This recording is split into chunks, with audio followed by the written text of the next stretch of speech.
Reyes me puso aquí sobre dos pasajes que parecen contener disparidad. Segundo de Reyes 8:25.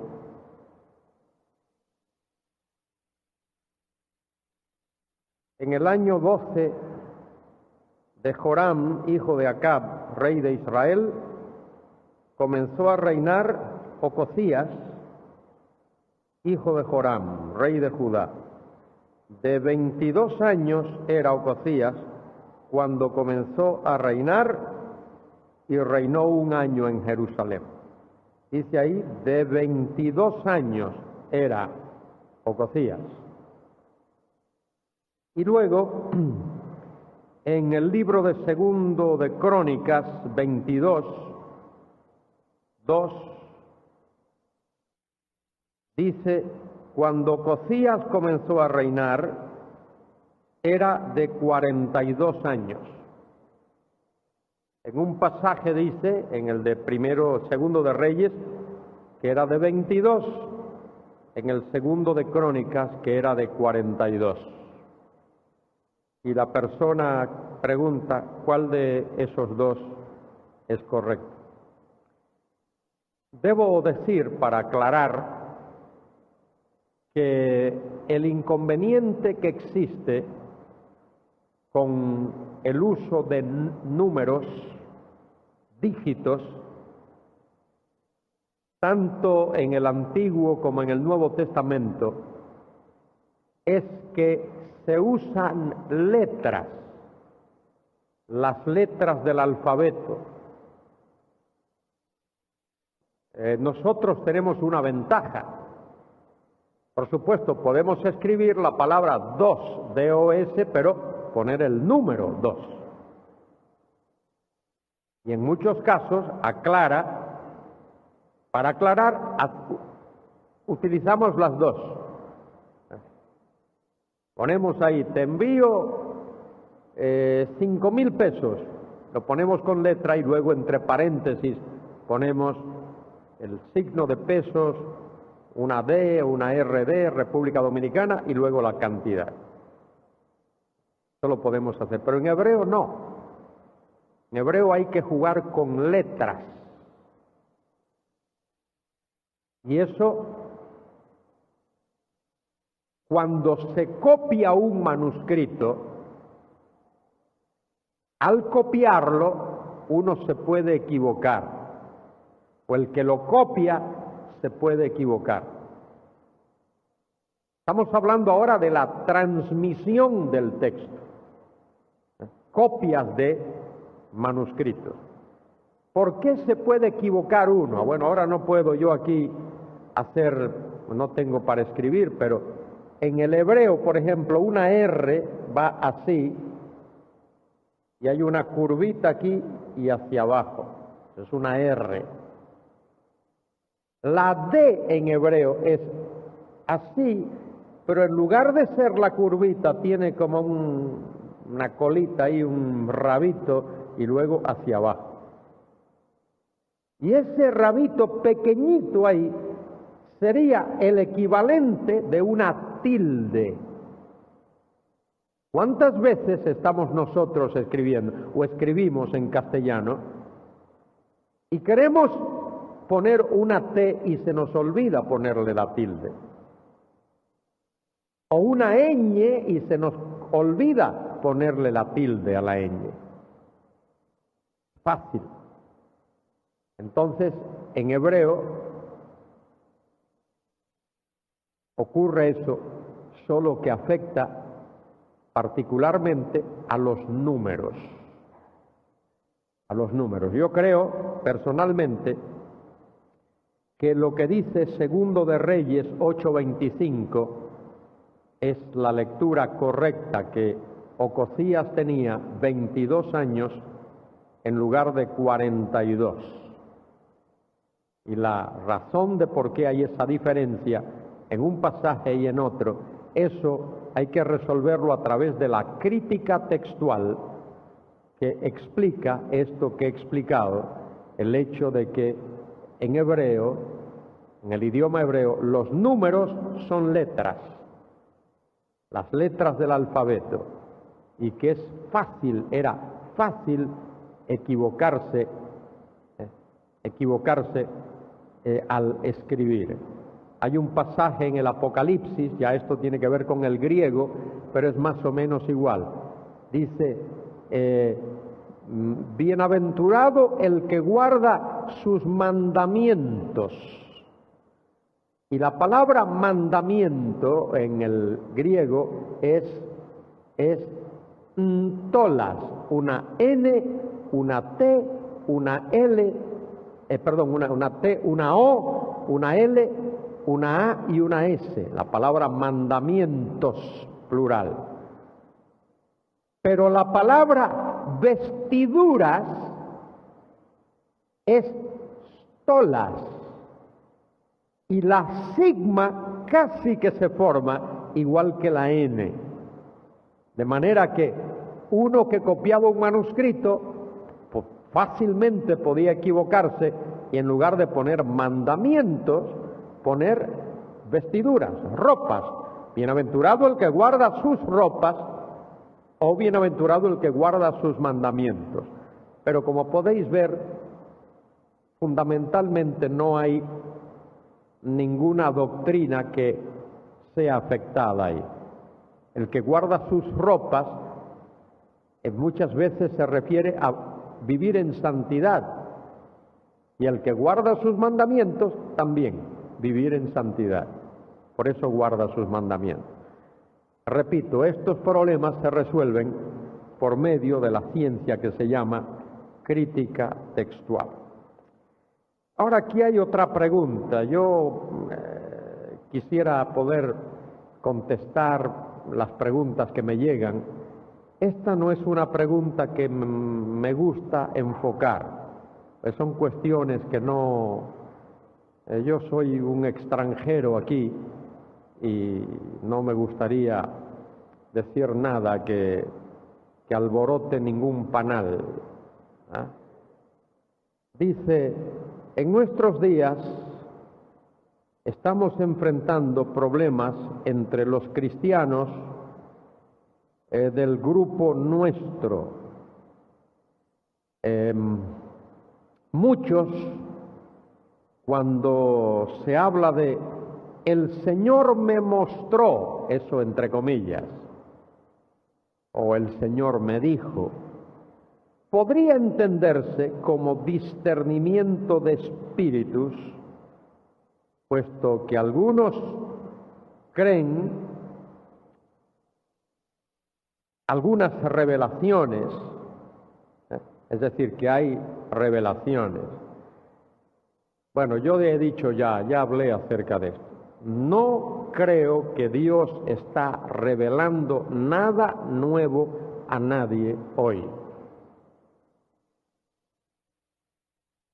Porque si hay profetas hoy, son falsos. Me pregunta alguien, Carballosa, ¿hay apóstoles hoy? Sí, falsos.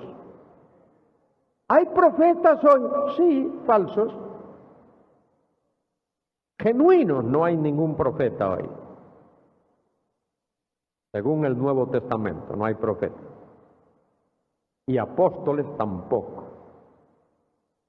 Y personas que tengan discernimiento de espíritu tampoco, porque eso tenía que ver con el tiempo cuando el Nuevo Testamento no se había escrito, la Biblia no se había completado y alguien podía entrar en la congregación de esos grupos sectarios y raros, como mencioné los otros en estas noches pasadas, y en la congregación había alguien con ese don de discernir espíritu.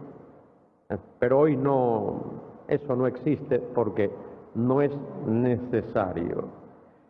Y hay otros dones, todos esos dones espectaculares. Todos esos dones espectaculares, Dios en su voluntad les puso fin Y la razón de por qué es porque no son necesarios para el crecimiento de la iglesia hoy. Hay muchos dones que están vigentes, que son importantísimos y la gente no les quiere poner atención.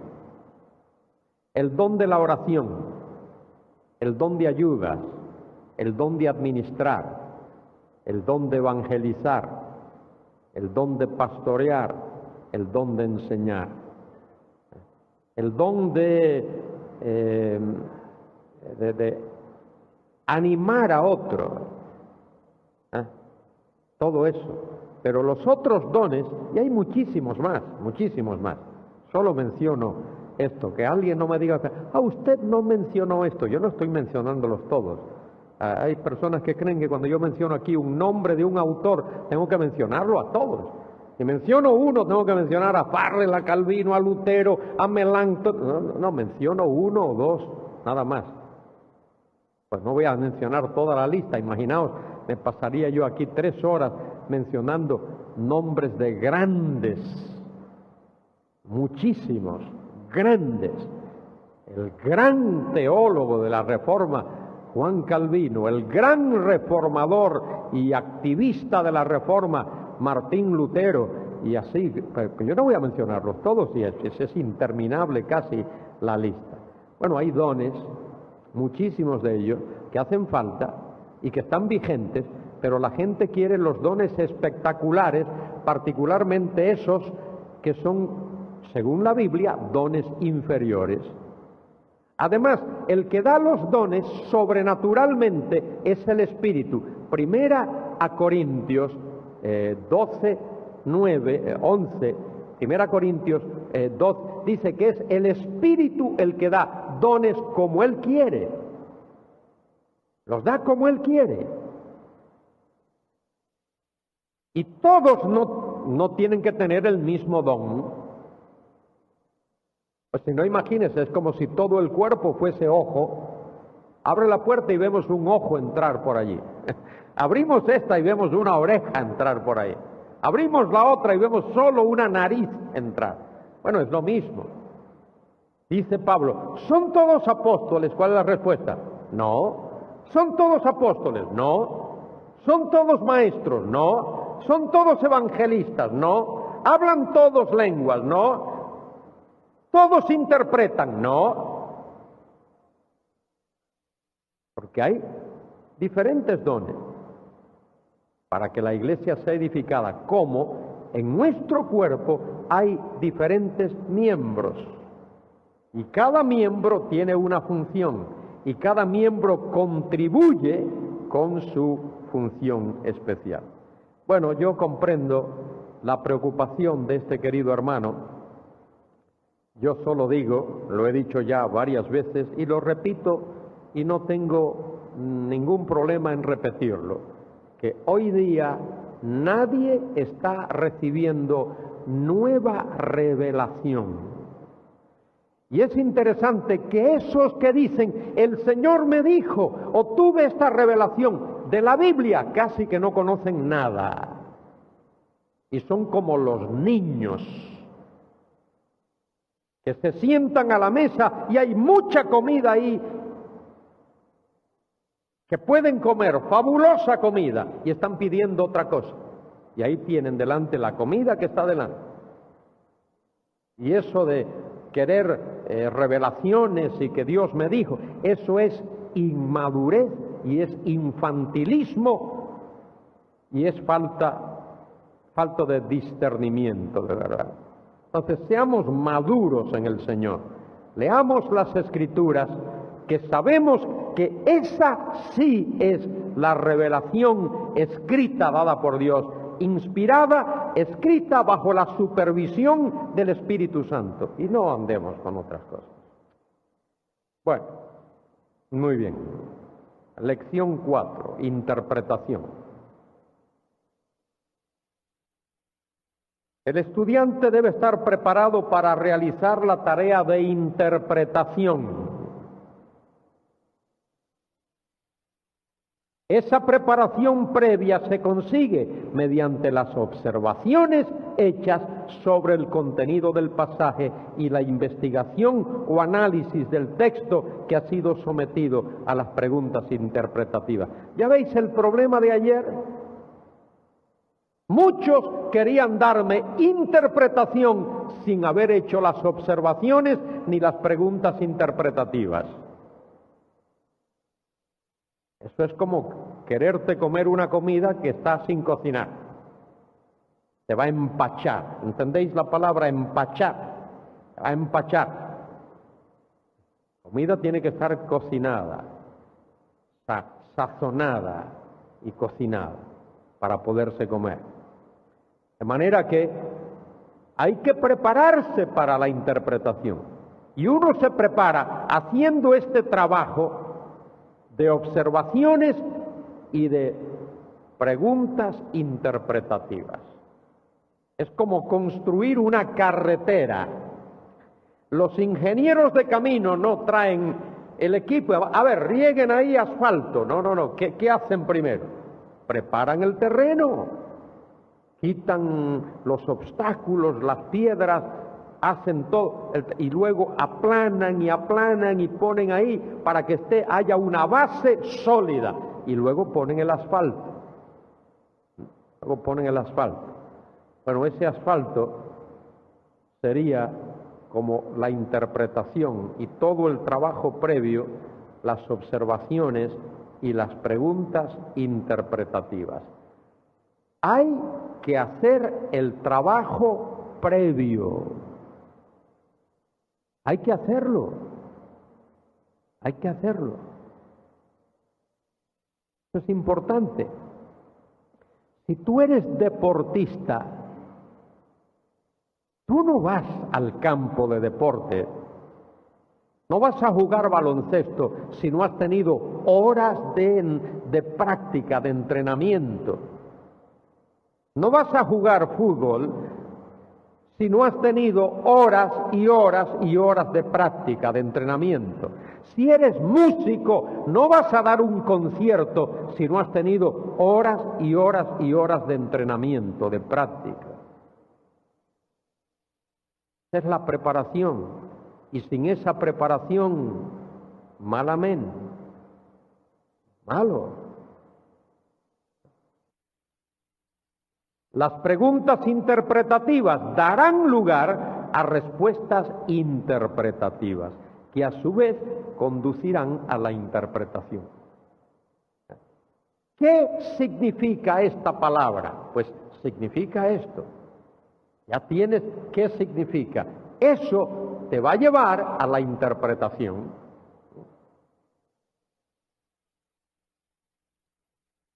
Me seréis testigos.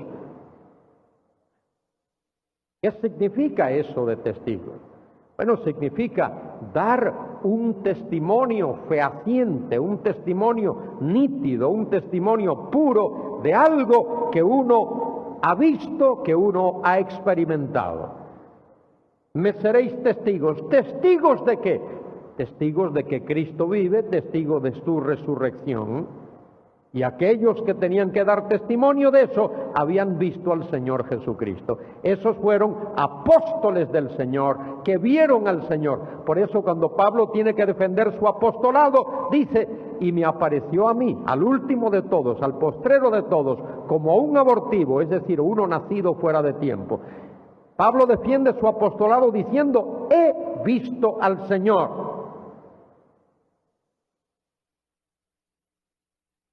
Y esos supuestos apóstoles modernos no pueden decir eso, ¿eh?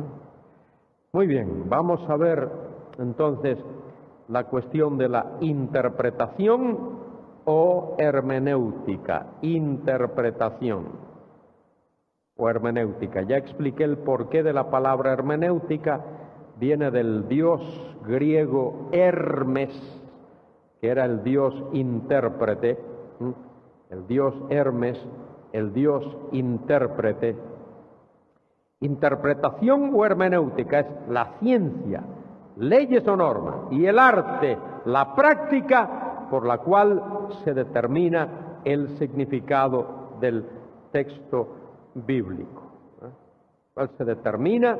El significado del texto bíblico. La exégesis nos ayuda a determinar el texto. La hermenéutica a determinar el significado del texto. Y no solo el significado, sino también la importancia del texto.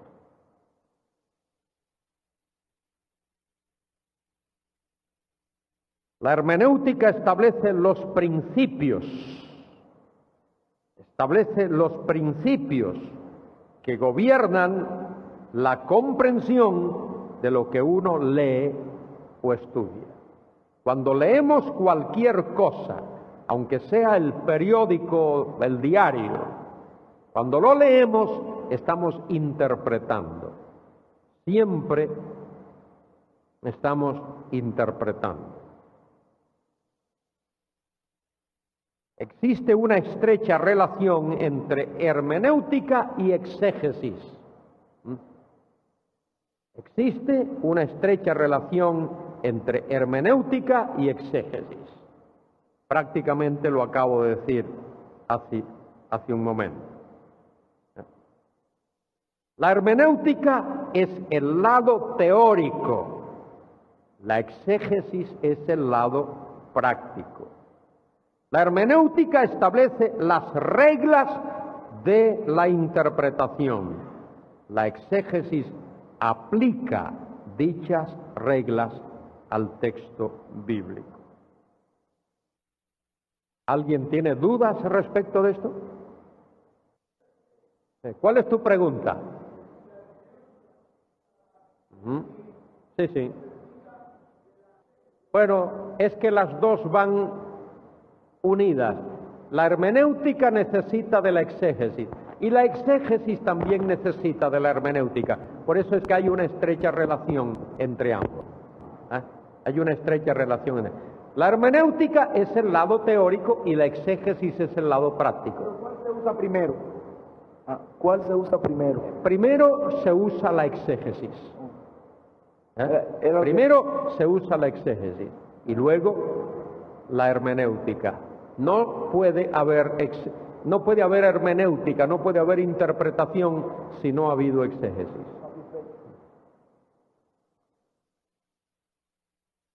Muy bien.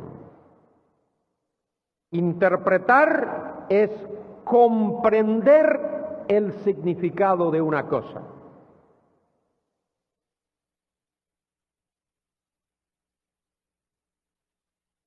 Ahora hay algo que está ahí en un cuadrito.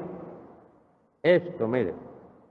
Interpretar la Biblia es llegar a comprender el significado y la importancia de lo que Dios dice en su palabra. Comprender el significado. ¿Qué significa? La importancia, ¿para qué sirve?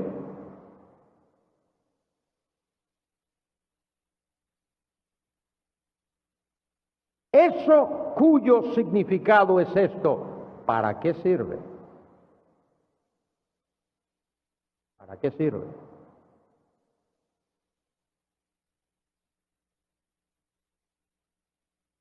Por ejemplo, cuando estudiamos la carta a los romanos, seguro que nos vamos a encontrar allí con la palabra justicia o justificación. Justicia o justificación. Dikaio zune, justicia, justificación. Bueno, ¿qué es eso? Definimos esa palabra diciendo que justificación es el acto divino por el cual Dios declara justo aquel que cree en Cristo. Esa es una definición que lo encuentras en cualquier libro. Esa no me la inventé yo ahora mismo. Cualquier libro de teología la encontramos. Ahora, eso es lo que significa. Eso es lo que significa. Ahora, ¿cuál es su importancia? ¿Para qué sirve? ¿Para qué sirve eso? Sirve porque sin eso no tenemos entrada en la presencia de Dios. Solo el justo puede entrar en la presencia de Dios. De manera que Dios exige, requiere o demanda que para que alguien pueda entrar en su presencia haya sido declarado justo o esté recubierto con la justicia de Dios. Por eso es que la persona tiene que ir a Cristo, porque la justicia de Cristo es exactamente igual a la justicia de Dios. Y Él recubre al que viene a Él con esa justicia, la justicia de Dios. Es parte del... Por eso, si a ti te gusta la vida fácil, te gusta la vida suave, iba a decir, si eres perezoso o haragán, iba a decirlo, no lo voy a decir, vale, no lo voy a decir. No te metas en el pastorado, dedícate a otra cosa. Dedícate a, qué sé yo, a vender periódicos en la calle, dedícate a vender lo que tú quieras. Pero si no te gusta trabajar, no te metas. A Dios que no te ponga en esto, porque hay que trabajar, hay que levantarse muy temprano y hay que acostarse tarde, hay que sudar. Muy bien, interpretar es llegar a comprender el significado y la importancia de lo que Dios dice en su palabra. Vamos a ver algunas pautas que han de seguirse. Pautas. Algunas pautas que debe seguirse.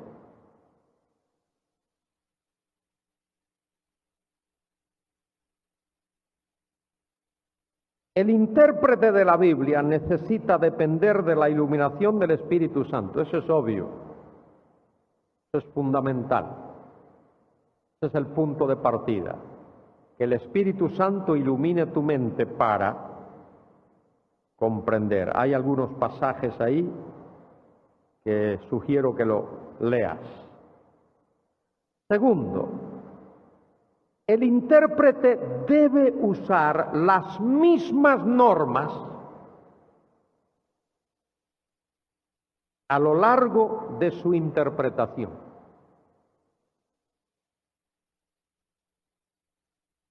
Las mismas normas.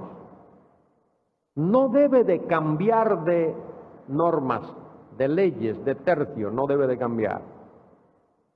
Debe de utilizar las normas que generalmente se utilizan para interpretar cualquier literatura. El principio, mire todo lo que aparece aquí, histórico-gramatical, normal o natural. Eso significa literal, todo eso literal. Principio histórico, gramatical, normal o natural o literal debe usarse conjuntamente para cada pasaje. Hay algunos teólogos, muchos de ellos, varios, que no creen que habrá un reinado terrenal de Cristo. Un reinado de Cristo aquí en esta tierra, un milenio. ¿No creen eso?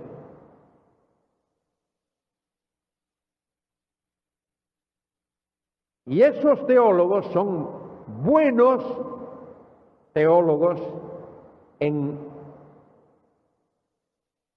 todo lo que la Biblia enseña, excepto escatología, profecía.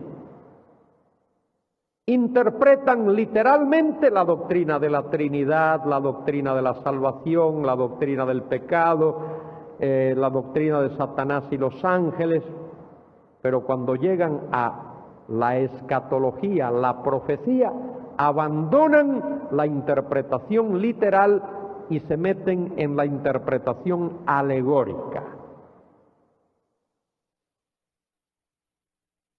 Interpretan literalmente los números de la Biblia y los sitios que se mencionan en la Biblia y los temas que se mencionan en la Biblia. Cuando llegan a la profecía, entonces todo cambia. Ya Jerusalén no es Jerusalén, es el cielo.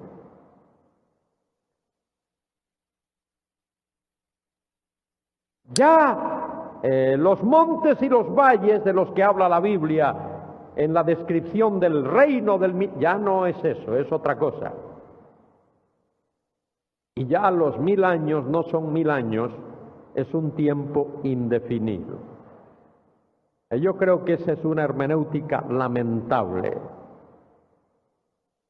porque el intérprete tiene la responsabilidad de interpretar las escrituras, los pasajes que tiene delante y utilizar congruentemente las mismas normas, las mismas reglas de interpretación para toda la Biblia.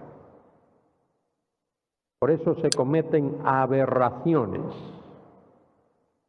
Los hermanos, queridos hermanos, que enseñan que no habrá un reino terrenal de Cristo en la tierra, enseñan que esto que está ocurriendo ahora en el mundo, esta etapa que estamos viviendo es el reino. Esto es el reino. Pero la Biblia dice que el reino será un periodo de paz universal. Pregunto, ¿hay paz universal en la tierra? ¿Hay? Dice la Escritura que el reino será un reino de justicia. ¿Hay justicia en el mundo? Que el reino será un reino de santidad. ¿Hay santidad en el mundo? Si hasta los cristianos pecamos. Que el reino será un periodo cuando la gloria de Jehová va a llenar toda la tierra, como las aguas cubren el mar. Que no habrá violencia, ni habrá catástrofes.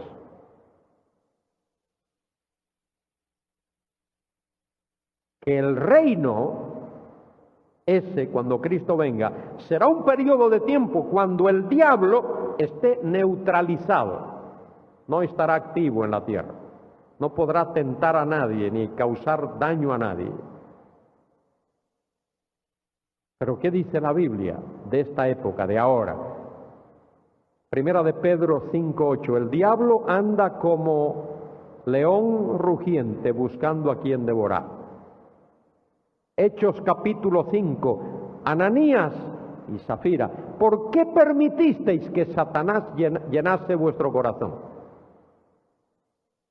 O cuando Pablo escribe en 1 Tesalonicenses 2, diciendo, quise ir a vosotros, pero Satanás me lo impidió.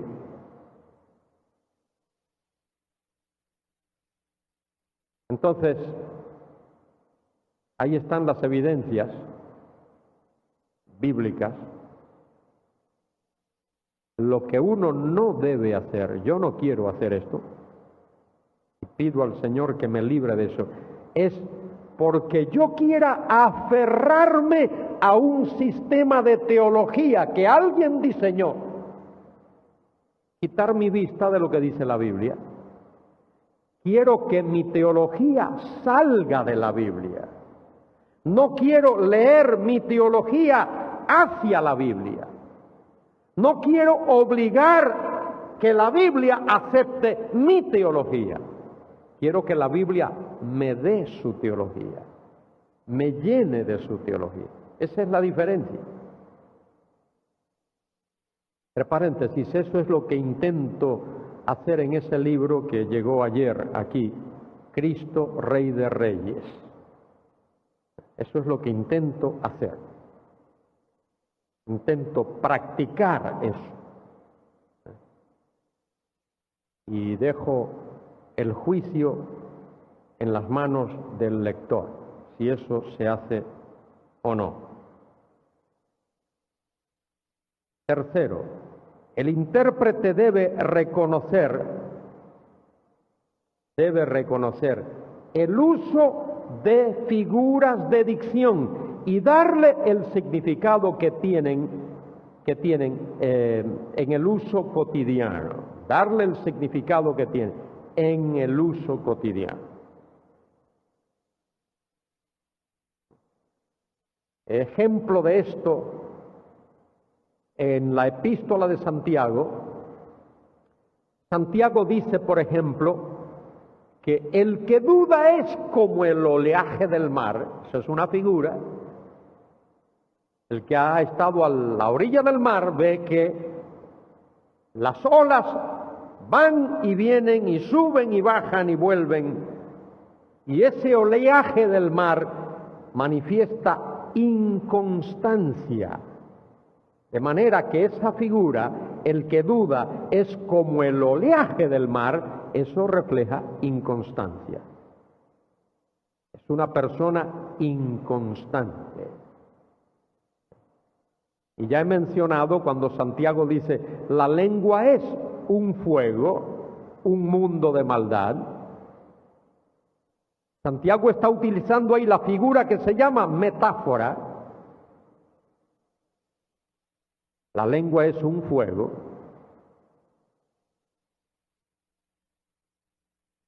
En algunos casos utiliza un símil. La lengua, si hubiese dicho la lengua es como un fuego, eso sería un símil.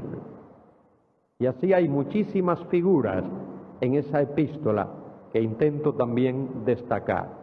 Y en la Biblia hay muchísimas figuras, muchísimas.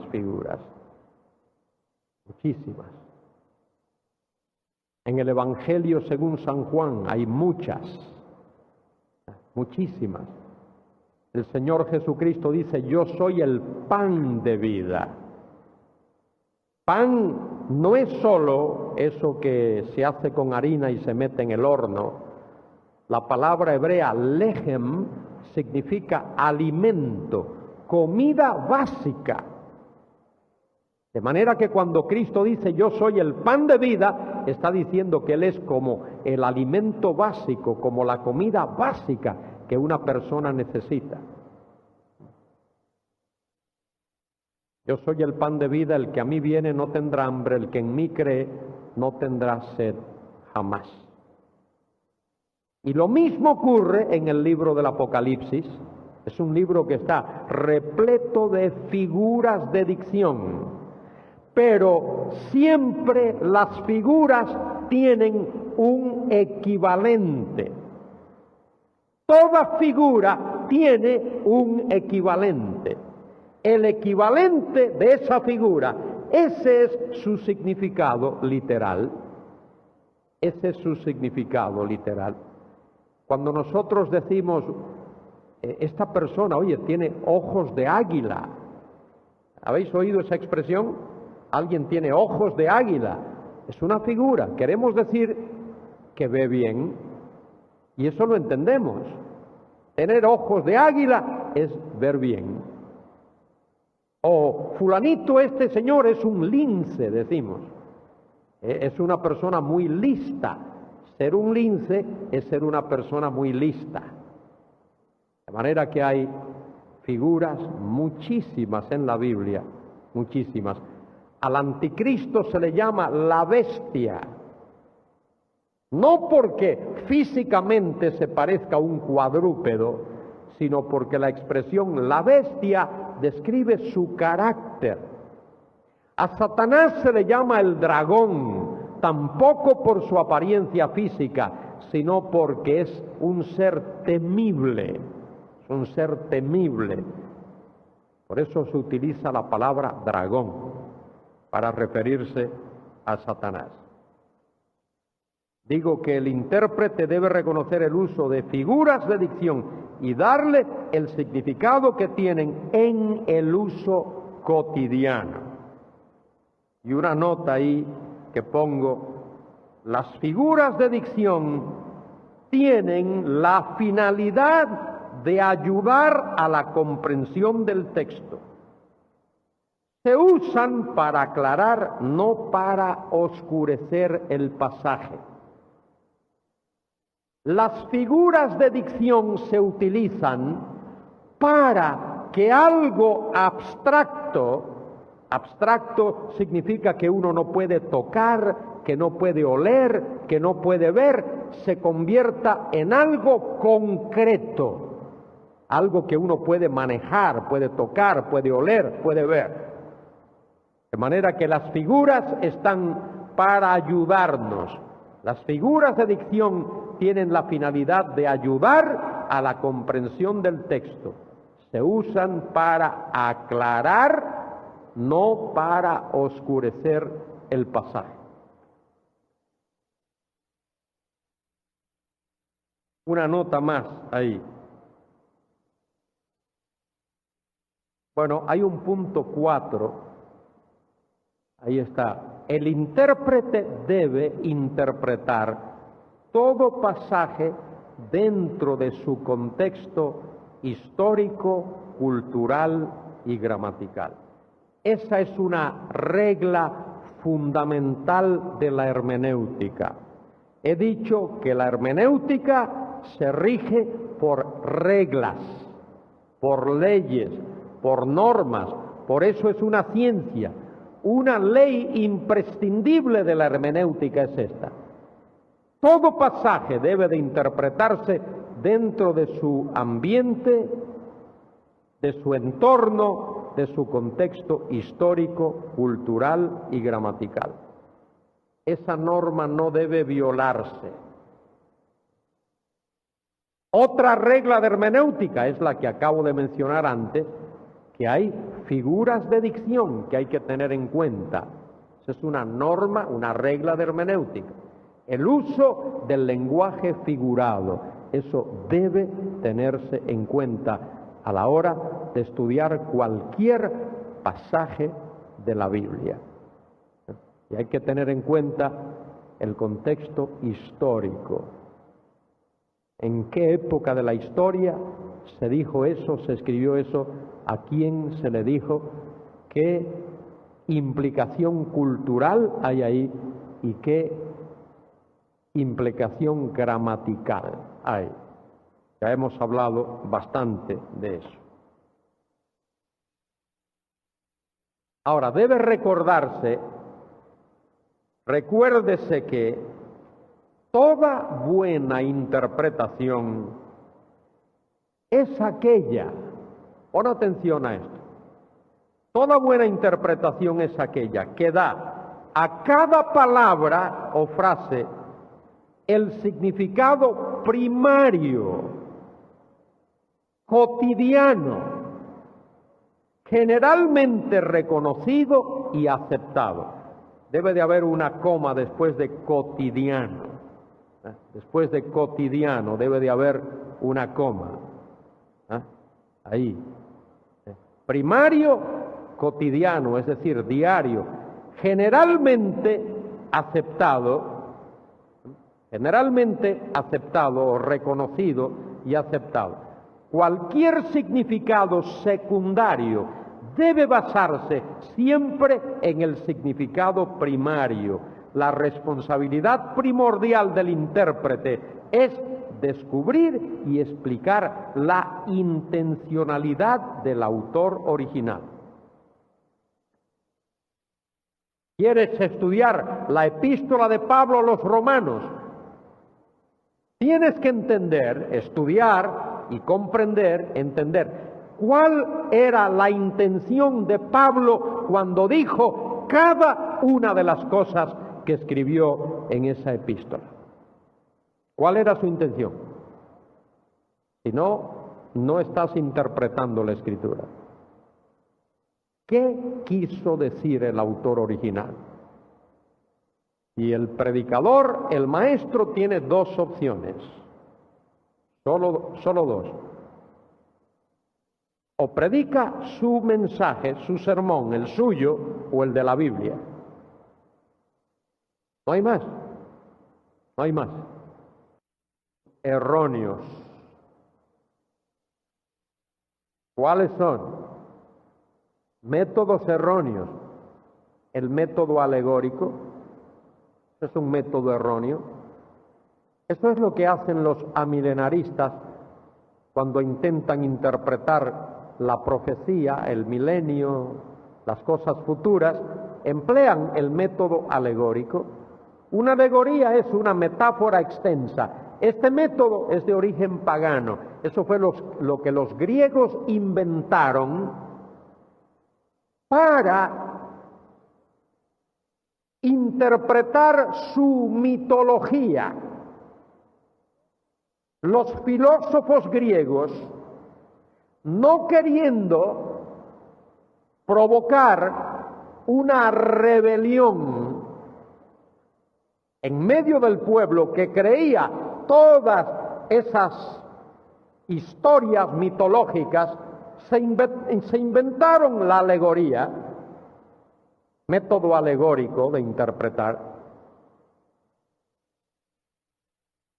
Y eso es lo que hacían en Atenas, en Mileto, en todos esos sitios. Y cuando Alejandría fue fundada, en el año 330, por ahí, antes de Cristo, ese método alegórico de interpretación fue allí, y ese era el que se usaba. Y allí en Alejandría había un sabio hebreo, ya a finales del siglo I antes de Cristo, llamado Filón, Filón de Alejandría. Era un hebreo, un judío. Y este hombre, Filón, utilizó el método alegórico para interpretar el Antiguo Testamento. Y de ahí eso pasó a los cristianos, particularmente a un hombre llamado Orígenes, Orígenes de Alejandría. Y Orígenes popularizó el método alegórico de interpretación. Ese era su método de interpretación. Porque decía que el método alegórico le permitía encontrar el significado de las palabras detrás de las palabras. Que el método literal era muy simple, muy sencillo, que había que profundizar más, había que buscar, y creó un caos.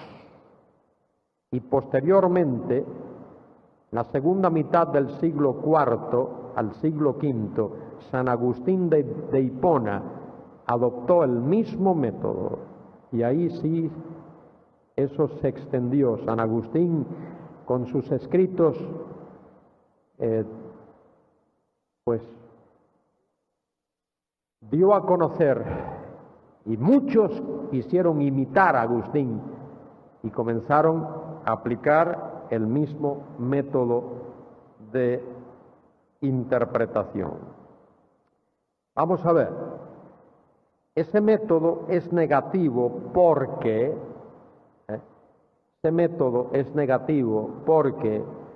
pasa por alto la historicidad del texto bíblico. Por ejemplo, se va a interpretar el libro del Génesis.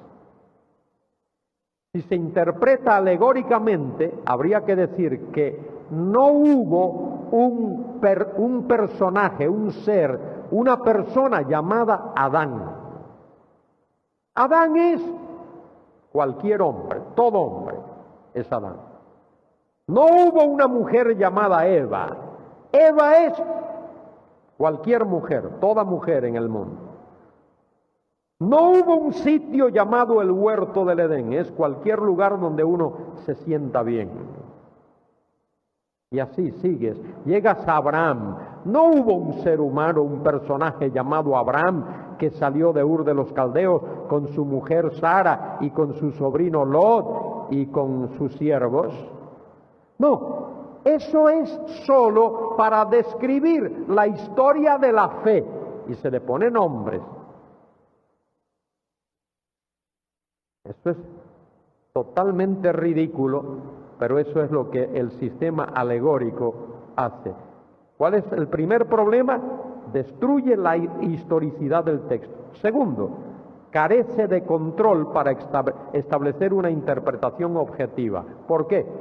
Porque si hay 5 intérpretes interpretando alegóricamente el mismo pasaje, habrá 5 interpretaciones. Y si hay 10, habrá 10 interpretaciones, todas ellas diferentes. Y si hay 100, habrá 100 interpretaciones, todas ellas diferentes.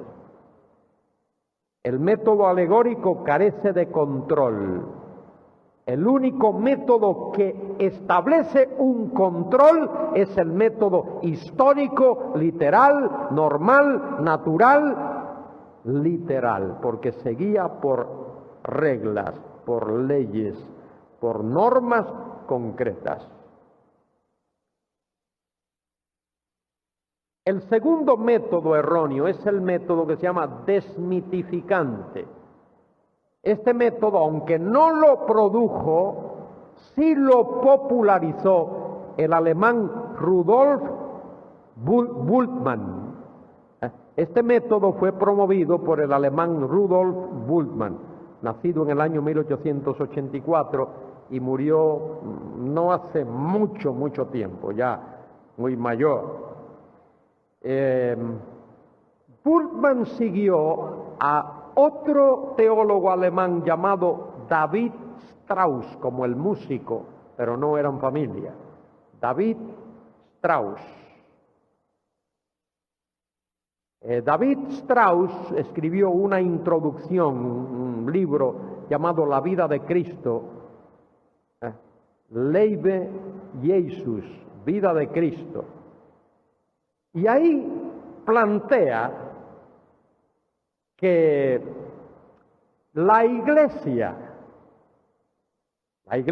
primitiva, entiéndase, después de la muerte de los apóstoles, después del año 100, la iglesia quiso predicar a Cristo y predicar el Evangelio.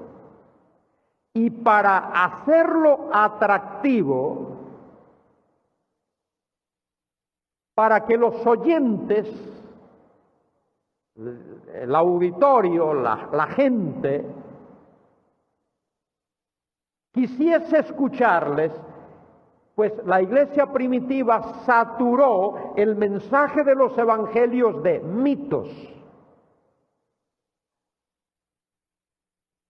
Los milagros de Cristo, cosas que Cristo dijo.